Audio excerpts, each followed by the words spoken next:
Hello student, હું આપની channel આદર્શ ક્લાસ સુધી તમારું ભવ્ય સ્વાગત કરું છું। આજે આપણે ધોરણ 9 ગણિત ચેપ્ટર 11 પૃષ્ઠફળ અને ઘનફળ તેના સ્વાધ્યાય 11.4 નો દાખલા નંબર 8 ભણીશું। ચાલો સમયનો બગાડ કર્યા વિના ભણવાની શરૂઆત કરીએ। દાખલા નંબર 8, એક મકાનનો ઘુમ્મટ અર્ધગોળાકાર છે। તેની અંદરની બાજુએ ચૂનો લગાડવાનો ખર્ચ રૂપિયા 4989.60 થાય છે। जो चूनो लगावવાનો खर्च 1 मीटरना वर्गना 20 रुपया होय तो घुम्मटनी अंदरनी वक्र सपाटीनुं क्षेत्रफळ ने घुम्मटनी अंदर रहेली हवानुं घनफळ शोधो। सौथी पहेला आपणे आकृति दोरी दઈએ। मानी लो के आ इमारत छे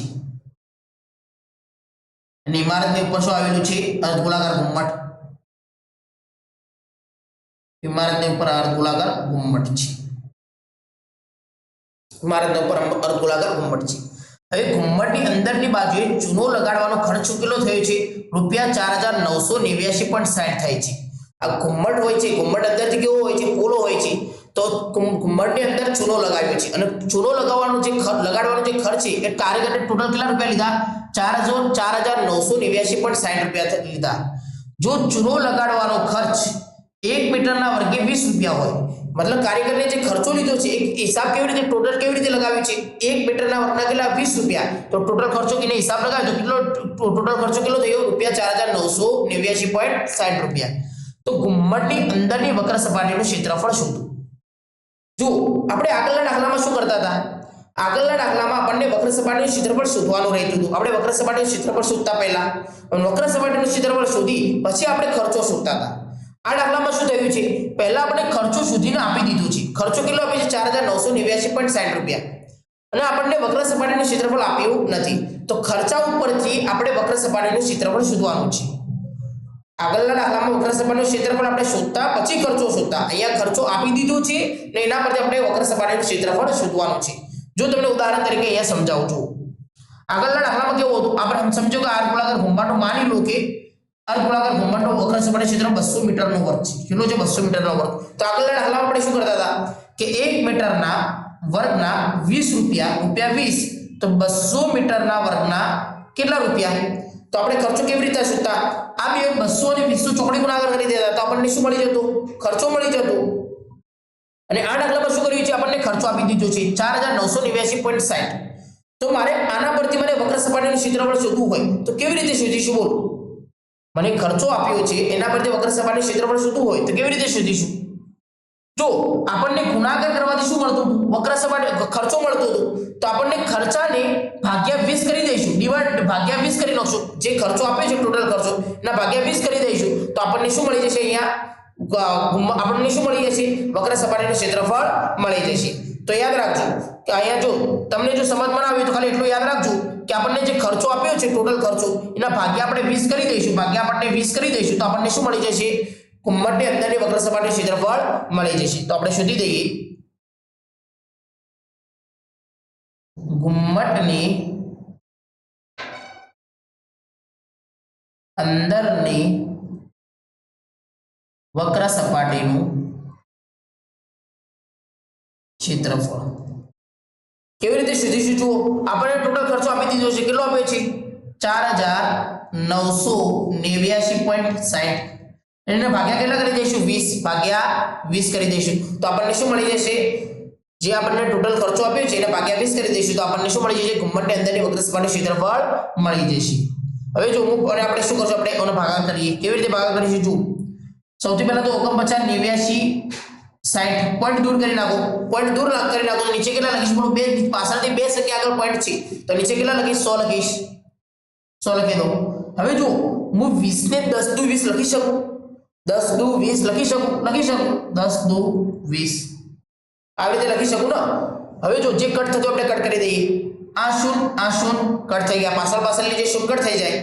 હજુ જો આ ઉપરવાળી સંખ્યા પાછળ 6 છે અને આ 2 છે તો 2 વડે કટ થશે।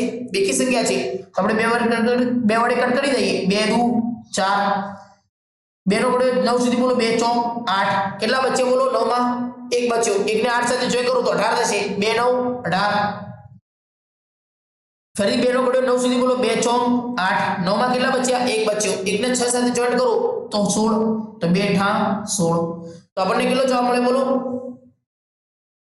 આમાં કર લખો કેટલો જવાબ મળે જો ઉપર કેટલું બચ્યું આપણી પાસે 2 4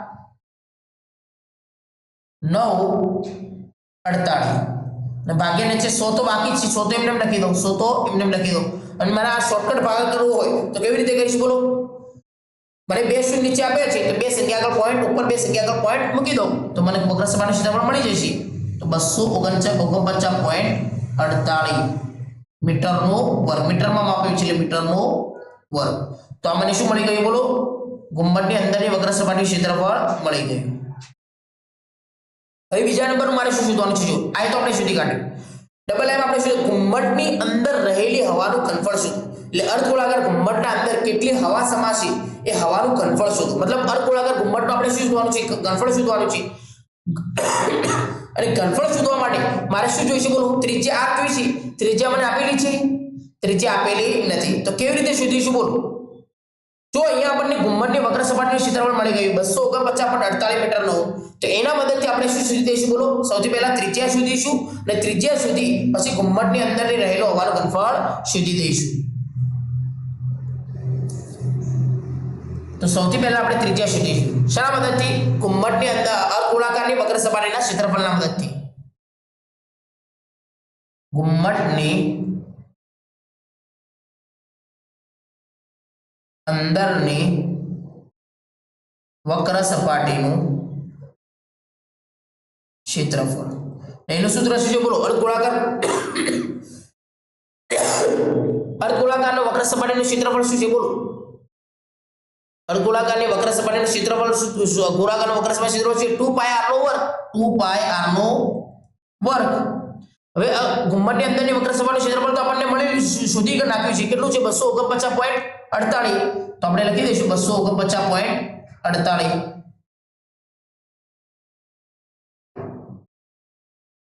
બે એમને એમ લખી દો પાય બરાબર કોલ ને કરીને 22 લખી દો ના r નો વર્ગ એમને એમ r નો વર્ગ r તો મારી ત્રિજ્યા તો શોધવાની છે તો r નો વર્ગ તેમને એમ લખી દો હવે જો 249.48 માંથી મારે પોઈન્ટ દૂર કરવો છે તો કેટલા લખીશ 24948 લખી દઈશ એમને એમ પોઈન્ટ દૂર કરી નાખો અને પોઈન્ટ 62 ની સંખ્યાથી બે સંખ્યા આગળ પોઈન્ટ હતું તો નીચે કેટલા લખીશ બોલો 100 લખીશ હવે જો મારે 2 ને બરાબરના આમ લાવવા છે તો શેમાં આવશે બોલો ગુણાકારમાં છે તો ભાગાકારના સંબંધમાં આવી જશે તો નિયમ છે તો ગુણ્યા 2 એટલે ભાગાકારના સંબંધમાં આવી ગયા 22 નીચે આવી જશે ગુણાકારમાં છે એટલે ભાગાકારમાં આવી જશે અને 7 ને બરાબર નામ લઈ જાય તો ભાગ્યામાં છે તો ગુણ્યામાં આવી જશે એટલે ગુણ્યા 7 r નો વર્ગ તેમને લખી દઉં r નો વર્ગ એમને લખી દઉં હવે જે ઉડજો આપણે ઉડાડી દઈએ જો 24948 અને 2 ઉડશે શા માટે 24948 ની પાસે બે કી સંખ્યા છે એટલે બે વડે ઉડી જશે તો સૌથી પહેલા બે વડે ઉડાડી દઈએ 2 કા 2 2 દુ 4 2 નો ઘડિયો 9 સુધી બોલો 2 ચોક 8 9 માં કેટલા બચ્યા 1 બચ્યું 1 ને 7 સાથે જોઈન્ટ કરો 14 થશે તો 2 સીતા 14 અને 2 ચોક 8 હજુ જુઓ બે વડે કટ થશે 12474 અને 22 એ બંને બે વડે કટ થશે હજુ જુઓ 2 કા 2 2 કા 2 2 નો ઘડિયો સુધી પહેલા 12 સુધી બોલો 2 6 12 2 દુ 4 2 તરી 6 7 માં કેટલા બચ્યા 1 બચ્યા 1 ને 4 સાથે જોઈન્ટ કરો 14 તો 2 સીતા 14 હજુ કોઈ કટ થશે બોલો જુઓ 6267 એ 11 વડે કટ થઈ જશે જુઓ સૌથી પહેલા આપણે 11 નો ઘડિયો જુઓ 11 નો ઘડિયો 62 સુધી બોલો 11 પંચા 55 62 માં કેટલા બચ્યા 5 6 7 બચ્યા 7 ને 3 સાથે જોઈન્ટ કરો 73 તો 11 6 66 હવે કેટલા બચ્યા 4 66 લઈ લે 70 માં 4 બચ્યા 4 અને 3 એટલે 4 5 6 7 ને 7 ના 7 જોઈન્ટ કરો તો કેટલા 77 તો 11 સીતા 77 હવે ઉપર ઉપરમાં આપણે આપણી પાસે કેટલી સંખ્યા બચી 567 અને ગુણ્યા 7 તો એ બે સંખ્યાનો આપણે ગુણાકાર કરી દઈએ 567 ગુણ્યા 7 સીધું 49 7 6 7 5 35 7 6 42 42 4 46 7 પંચા 35 35 4 કેટલા થશે બોલો 39 તો 39 69 આપણને જવાબ મળ્યો આપણે ઉપર લખીશું 3969 ભાગ્યા 100 તો એમને એમ લખી દો, 100 તો બચ્યા છે એમને એમ લખી દો, r નો વર્ગ એમને એમ લખી દો. હવે જુઓ માં તો r નો વર્ગ નથી જોતું, ત્રિજ્યા r જોઈએ છે. તો હવે શું કરીશું, r નો વર્ગ મારે કાઢવો હોય, વર્ગ કાઢો તો સામેવાળી સંખ્યાને શું આપી દો, વર્ગમૂળ આપી દો. તો 3969 ભાગ્યા 100 r એમને એમ લખી દો. r નો વર્ગ કાઢો તો સામેવાળી સંખ્યાને શું આપી દો, વર્ગમૂળ આપી દો. સામેવાળી સંખ્યાને વર્ગમૂળ આપી દો, ગણિતનો નિયમ છે. હવે જુઓ 3969 કોનો વર્ગ છે બોલો, 39 એટલે 3969 કોનો વર્ગ છે આપણને ખબર છે, આટલી મોટી સંખ્યા તો આપણને ખબર નથી. તો જો તમને સીધું યાદ તમને બતાવી દો કે 3969 એ 63 નો વર્ગ છે. કોનો વર્ગ છે યાદ રાખજો, 3969 કોનો વર્ગ છે, 63 નો વર્ગ. તો આપણે કરીશું, જો તમે આપણે 63 × 63 કરી ચેક કરી નાખી, 63 × 63 નીચે બે સંખ્યા લખશું મૂકી દો. 6 દુ 12 6 તરી 18 વધ્યા 1 નીચે 8 લખી દો. 6 6 36 ને 1 37 3 તરી 9 6 તરી 18 બંને સંખ્યાનો સરવાળો કરી દઈએ. 9 8 8 16 એટલે વધ્યા 1 નીચે 6 મૂકી દો. 7 1 8 1 9 3 તો 3969 આવી ગયા. 3969 મળી ગયા ને આપણને. તો 3969 ના જગ્યા પર હું 63 નો વર્ગ લખી શકું, બોલો લખી શકું, 63 નો વર્ગ લખી શકું. અને 100 કોનો વર્ગ છે તો આપણને ખબર છે 10 નો વર્ગ છે. કોનો વર્ગ છે, 10 નો વર્ગ છે. આ એમને એમ લખી દો. હવે જો આ વર્ગમૂળ 63 નું છે અને વર્ગમૂળ 10 બંનેનું ગણાશે, તો આપણને ખબર છે કે વર્ગ અને વર્ગમૂળ બંને ભેગા થઈ જાય તો શું થાય, કટ થઈ જાય. તો વર્ગ વર્ગમૂળ કટ, વર્ગ વર્ગમૂળ કટ. તો r બરાબર આપણી પાસે કેટલા મળ્યા બોલો, 63/10. 63/10 તો ત્રિજ્યા આપણને મળી ગઈ. હવે આપણે શું શોધવાનું છે બોલો, ત્રિજ્યા આપણને મળી ગઈ. તો આપણે શું શોધવાનું હતું, ઘુમ્મટની અંદર રહેલું હવાનું ઘનફળ, મતલબ આપણે અર્ધગોળાકાર ઘુમ્મટનું શું શોધવાનું છે, ઘનફળ. તો આપણે શોધીશું ઘુમ્મટની અંદર રહેલી હવાનું ઘનફળ. અર્ધગોળાકાર ઘુમ્મટનું ઘનફળ શું, અર્ધગોળાકારનું ઘનફળનું સૂત્ર શું છે બોલો, 2/3 પાય r નો ઘન. કિંમત આપણે બધી મૂકી દઈએ, 2/3 એમને એમ. પાય બરાબર ઉલ્લેખ કર્યો નથી તો 22/7 r નો ઘન અને r ત્રિજ્યા આપણને કેટલી મળી, 63/10. તો r નો ઘન એટલે ત્રિજ્યા કેટલી વાર લખીશું આપણે, 3 વાર લખીશું. 63/10 ગુણ્યા 63/10 ગુણ્યા 63/10. હવે આપણે જે કટ થતું કટ કરી નાખી. 7 ને 63 કટ થઈ જાય, જો 7 ને 63 કટ થઈ જશે ને, 7 9 63. 3 ને 9 પણ કટ થઈ જશે, 3 તરી 9. હવે આપણી પાસે શું બચ્યું, જો નીચે 10 બચ્યા છે, 10 હજુ કટ થશે પણ પૂરા કટ થશે નહીં તો આપણે ઉડાડીશું નહીં. હવે આપણે ઉપરવાળી બધી સંખ્યાનો ગુણાકાર કરી દઈએ. સમજી લો 22 અને 2 નો ગુણાકાર કરીએ, 22 દુ 44, 44 અને 3 નો ગુણાકાર કરી દઈએ, 44 ગુણ્યા 3, 44 ગુણ્યા 3. 4 તરી 12, 4 તરી 12 ને 13, 4 તરી 12 ને 13, 132 આપણને જવાબ મળ્યો. 63 ગુણ્યા 63 કેટલા થશે બોલો, એ આપણને કરીને આપણે આગળ ગુણાકાર કેટલો હતો, 63 ગુણ્યા 63 નો ગુણાકાર કેટલો થશે, 3969. 3969 તો 132 અને 3969 નો આપણે ગુણાકાર કરી દીધો, આપણને ઉપરની સંખ્યાનો ગુણાકાર મળી જશે 132. પહેલા આપણે અંક લખી દઈએ. આપણે 22 2 અને 3 નો ગુણાકાર કેટલો મળ્યો, 132 ગુણ્યા 63 ગુણ્યા 63 નો ગુણાકાર કેટલો મળશે બોલો, 3969. શા માટે આપણે અહીંયા ગુણાકાર કર્યો નથી કે આપણે ઉપર ગુણાકાર કરીને આવ્યા. નીચે 10 10 3 વાર છે તો એકના પાછળ 3 શૂન્ય, એક આગળ 1 લખી દો અને પાછળ કેટલી શૂન્ય લખી દો, 3 શૂન્ય લખી દો.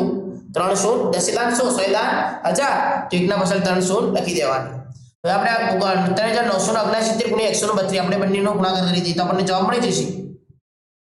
નીચે બે સંખ્યા એટલે 2 શૂન્ય, 3 સંખ્યા છે એટલે 2 શૂન્ય મૂકી દો. 9 એકા 9, 6 એકા 6, 9 એકા 9, 3 એકા 3, 9 તરી 27. બે સંખ્યા બાકી છે એટલે શૂન્ય મૂકી દો. 9 તરી 27 એટલે અધ્યાય 2 નીચે 7 મૂકી દો. 6 તરી 6 દુ 12 6 તરી 18, 18 ને 2 20, 9 તરી 27, 27 ને 2 કેટલા થશે બોલો, 9 તરી 27, 27 ને 2 28 29 તો અધ્યાય 2 નીચે 9 મૂકી દો. 3 તરી 9 10 ને 11, 9 18 અધ્યાય 1 નીચે 8 મૂકી દો. 6 દુ 12 ને 1 13, 9 દુ 18 ને 19, વધ્યા 1 નીચે 9 મૂકી દો, 3 દુ 6 ને 1 7. હવે આપણે બધી સંખ્યાનો સરવાળો કરી દઈએ. 8 7 ના 3 કેટલા થશે બોલો? 8 9 ના 10 એટલે વધ્યા 1 નીચે 0 મૂકી દઉં. 9 9 ના 18 ને 19, વધ્યા 1 નીચે 9 મૂકી દઉં. 6 ને 1 7, 7 ના 7 14, 14 ને 9 કેટલા થશે બોલો? 14 અને 9 કેટલા થશે? 9 ના 4 10, 11 12 ના 13, 2 23 થશે. તો વધ્યા 1 વધ્યા 1 2, વધ્યા 2 નીચે 3 મૂકી દો. 9 ને 1 10, 10 ને 2 12, 10 ને 2 12, 3 ને 1 4 ને 1 5, 3 ને 1 4 ને 1 5. તો આપણને કેટલો જવાબ મળ્યો બોલો? ઉપર આપણો ગુણાકાર કેટલો મળ્યો? 5,23,908 ભાગ્યા 1000. તો એમને એમ લખી દો, ભાગ્યા 1000 એમને એમ લખી દો. અમારે શોર્ટકટ ભાગાકાર કરવો હોય તો કેવી રીતે કરીશ બોલો? શોર્ટકટ મારે ભાગાકાર કરવો હોય તો કેવી રીતે કરીશ? નીચે 3 શૂન્ય આપી છે, એકના બદલે 3 શૂન્ય આપેલી હોય તો ઉપરની સંખ્યામાં પાછળથી 3 ની સંખ્યા આગળ પોઈન્ટ મૂકી દેવાનો. તો 523.908 મીટરનું ઘન. તો આપણને ઘુમ્મટની અંદર રહેલું હવાનું ઘનફળ મળી ગયું. તો આઈ હોપ, હું આશા રાખું છું કે તમને આ દાખલો સમજાયો હશે. ચાલો આપણે નેક્સ્ટ લેક્ચરમાં મળીએ.